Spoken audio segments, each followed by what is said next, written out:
L'infirmière est venue travailler à l'hôpital comme d'habitude.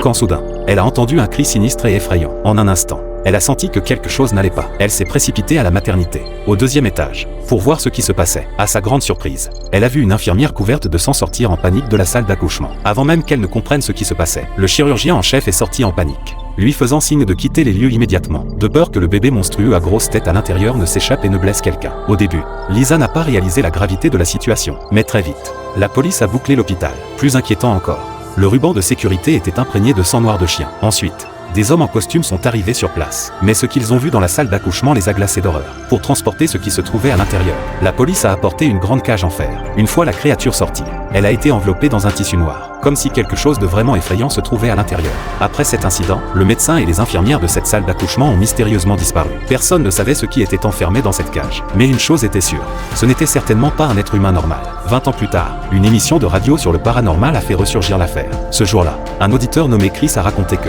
lorsqu'il était à l'école primaire, il jouait au football avec quelques amis. Soudain, le ballon a quitté le terrain et a roulé en bas de la colline derrière l'école. Sans réfléchir, il s'est précipité pour le récupérer et a découvert que le ballon avait roulé jusqu'à une maison entourée de grillages. Pour le récupérer, il s'est immédiatement glissé à l'intérieur, mais en moins d'une minute, il s'est enfui, terrifié, et s'est recroquevillé dans la cage d'escalier du bâtiment scolaire, répétant sans cesse qu'il avait vu quelque chose de terrifiant, une créature avec une énorme tête et de nombreux yeux. L'affaire a rapidement attiré l'attention du directeur de l'école. Pour comprendre ce qui s'était passé, le directeur s'est immédiatement rendu sur place avec quelques personnes. Mais lorsqu'il a ouvert la porte, il a été témoin d'une scène qui l'a laissé complètement pétrifié.